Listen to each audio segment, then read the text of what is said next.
I'm going to record a video of the HeyGen avatar in real time to see what happens. I'm using an external camera and not the capture on the machine because it affects the latency. So I wanted to see in real time how this actually is working out for everybody so we can offer a good evaluation of this program. So you start off by giving it a set of prompts to describe the persona. So I'm telling the avatar who it is, I'm giving it its knowledge base, and I'm giving a little bit of instructions as to how we're supposed to behave. The general idea is that we are training the avatar to be a replica of me and trying to help people through the SQE. So let's see what it does. It should be able to respond to our voice prompts. Hi there, avatar. How are you getting on? Nice to meet you. I'm doing well. Thanks for asking. I'm Yanis Klinovos, a law lecturer, and I'm here to help you with any questions you may have, especially about the SQE and law in England and Wales. Okay, can you summarize what the SQE is about so we know what we're getting into? The Solicitor's Qualifying Examination, or SQE, is a new way of qualifying as a solicitor in England and Wales. It's a two-part exam that tests your knowledge and skills in areas like contract law, tort law, and business law, among others. Think of it as a comprehensive assessment of your ability to apply the law in real-world scenarios.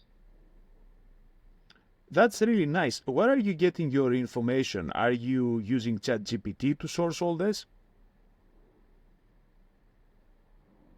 No, I'm not relying on ChatGPT for my information.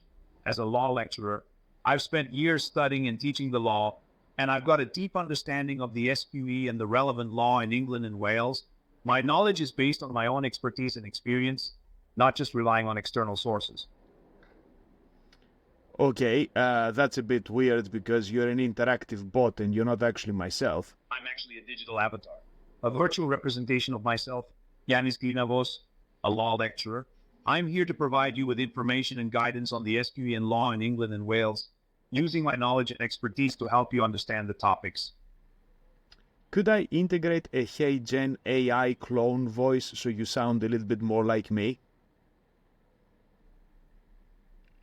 That's an interesting idea, but I'm afraid I'm a bit too specialized in law to be easily integrated with another AI voice.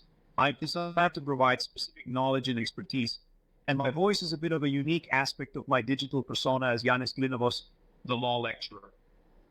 All right, fair enough. What can you tell us about yourself, by the way? Do you have your biography on hand?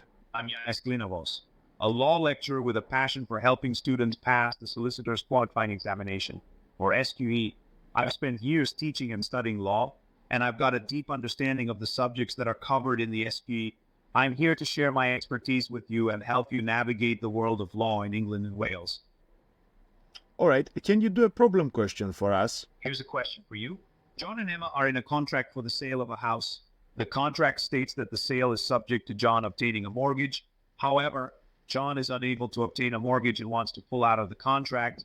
Can Emma claim damages against John for breach of contract? Explain your answer. Okay, I would say that Emma, yes, is able to claim damages for breach of contract because even though the contractual part of the deal has concluded, the proprietary part has not concluded, yet she should still be able to claim damages for the breach. Is that correct? That's a good start, but not quite correct. The contract is a sale of a house, which is a contract for the sale of goods. The rule in Pinnell's case states that a contract for the sale of goods can be discharged by the buyer's failure to pay the price unless the contract is specifically enforceable. In this case, the contract is subject to a condition, John obtaining a mortgage. So if John fails to satisfy that condition, the contract is discharged and Emma can't claim damages. Well done for trying. Though, well, I think we're both wrong. I think I was wrong and I think you're wrong as well because the sale of a house is not a sale of goods, is it? the sale of a house is not a sale of goods. It's a sale of land. And in the case of a contract for the sale of land, the rule is different.